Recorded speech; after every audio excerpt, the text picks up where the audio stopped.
So we're back for another video in our series on foam rolling.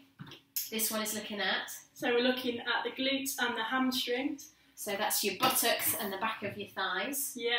Should we do glutes first? Yeah, we'll start with the glutes. Can I just point out to begin with, I am making Lisa use the rumble roller today. She wasn't too keen on that, but I recommend it. I use it myself, and I think it's a good tool for the job. So if I just grimace and Hannah does all the talking, that's why. Okay, so to start with on the glutes, basically all you need to do is sit on the roller. As you can see, Lisa's put a leg up, so you're doing more one side, aren't you? Yeah. I mean, there's nothing wrong with kind of rolling both, but again, as I work with a lot of postnatal ladies, and this is fabulous for them and during pregnancy as well. Any discomfort around the tailbone makes it uncomfortable doing both together, so I tend to kind of cock it off to one side. Okay, so as you can see, she's just gently rolling backwards and forth on the roller. As we talked about in the back video, you would notice that as you hit a sort of restriction or a painful area, we basically want you to stop, hold it on that point, and then slowly release off. So have you found anything yet? Oh, several. And it's interesting because I approach it slightly different with my ladies. I think if they find where it's knowing for yourself what feels like it's hitting a good spot and what feels like pain. Yeah. And I say ease off that spot, work up to and around it, and build up. So we're improving circulation into that trigger point. Yeah, definitely. And find what works for you. But actually, I've just thought of a very important point that we need to make whenever you're doing any foam rolling, and that it's roll between joints, never roll over a joint itself. Yeah, oh, definitely, yeah. So you'll see here I'm going sort of up to the top of my pelvis, and then back down to the top of my leg.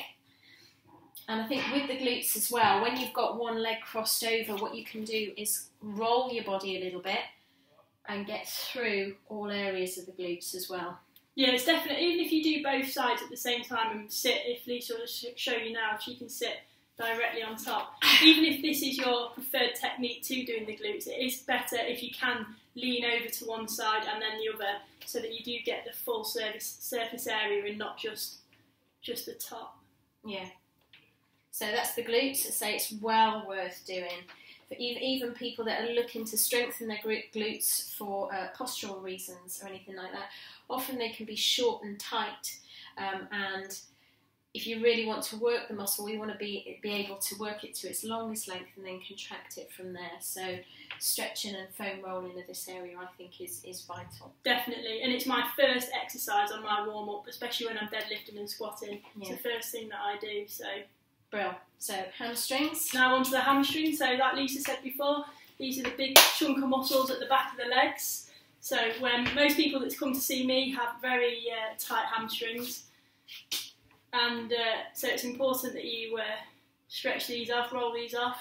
Oh, sorry. And as you can see, Lisa's just again slowly working her way up, balancing on the foam roller, just using her hands behind her for support. Do you often get your ladies to use blocks on their hands? Yeah, I do. Yeah, and so anybody with any wrist issues then as well, you can go over onto fists. But also it's reminding people to stay tall out the shoulders, so no sinking in and around in the back. Try and stay tall, and again move between the joints. So I go up to where I finished really, at the base of my buttock, the top of the back of my leg, and go down to the knee and no further than that.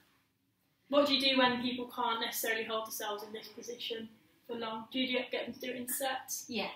Yeah, and just break it down a little bit, and also look if there is another way that we can look to do it and combine it with stretching then as well. Yeah, because like I said before, Elise is quite good at this. She's been doing it a while, but balance, initially it's quite a strange sensation, isn't it, rolling yourself over a moving object. And actually getting yourself to move. Yeah. There's sort of a gentle push. I am sort of using core control to move myself as well. So it can be really good from that point of view, and also before you work out for that reason, but it can take some doing. But I think the other good thing when you are rolling your hamstrings as well, when you've got the hang of it, is a couple of tweaks that you can make as well, is changing the angles of your legs. So if you roll your legs in, toes pointing towards each other, you get the inner element of the hamstrings. And similarly, if you turn your legs the other way, so toes facing out, you get more into the outer part there as well. And of course, if you need more pressure applying, you can go onto one leg. That's just so lovely. And again, work all the way through. Okay, but they're stages to progress yourself through, really, aren't they? Definitely. And like we said, you might hit spots that are uncomfortable. Obviously, we don't want you to be in absolute agony when you're doing this. So if you do start with the rumble roller, it might be best to regress that onto the trigger point roller, or even the foam roller to begin with, like the foamy one that we talked about. And obviously, if you do hit points of discomfort, the whole point of it is to try and reduce that throughout the session. So you don't want your legs feeling exactly the same, do you? At the end? No. It should be. It's also like a love-hate thing, isn't it? But it does feel good afterwards, to say not least, because you pump loads of nutrients into the area as well. And importantly, remember to drink plenty after every foam rolling session. No, it's fantastic. It's basically self-massage, so what's not to love?